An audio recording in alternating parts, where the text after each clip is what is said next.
সকালে ঘুম থেকে উঠে দেখি বৃষ্টি হচ্ছে, আর মনটার সাথে সাথে পেটটাও কেমন খিচুড়ি খিচুড়ি করছে। তাই মাকে বললাম আজকে না হয় খিচুড়ি আর তার সাথে কষা করে আলুর দম হোক। যেমন কথা তেমন কাজ। এখানে মা ডাল ভাজতে নিয়ে নিয়েছে, এদিকে ডালটাকে সিদ্ধ করতে দিয়ে দিয়েছিল, ডালটা সিদ্ধ হয়ে গেছে, এরপর চালটা দিয়ে দিয়েছে।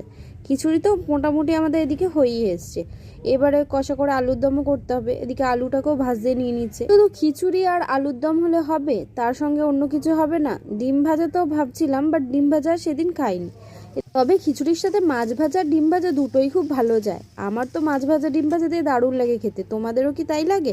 এদিকে আমি আলুটাকে কষিয়ে নিয়েছি, আর আমাদের দেখো অলমোস্ট রেডি হয়ে গেছে আলুর দম আর খিচুড়ি। এখানে ফুটছে, ফুটলেই হয়ে যাবে আমাদের খিচুড়ি আর আলুর দম।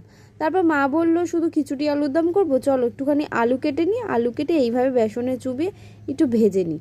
যাই হোক, যেমন কথা তেমনই কাজ। মা এইভাবে আলুটা কেটে তার মধ্যে তেল দিয়ে এইভাবে ভেজে নিচ্ছে। তার সাথে ভাবলো যে একটু পাঁপড় ভাজা হলে কিন্তু জমে যায়। তবে যাই বলো, খিচুড়ির সাথে যদি পাঁপড় ভাজা না থাকে ইনকমপ্লিট কিন্তু থেকেই যায়। এখানে আমাদের খিচুড়ি, আলুর দম আর আলু ভাজা মোটামুটি কমপ্লিট। তার সঙ্গে দেখেছো পাঁপড় ভাজাও আমরা কিন্তু নিয়ে নিয়েছি। এবার আমাদের খাওয়ার পালা। যতক্ষণ খাওয়ার পালা এসছে ততক্ষণে বৃষ্টি পালিয়ে গেছে।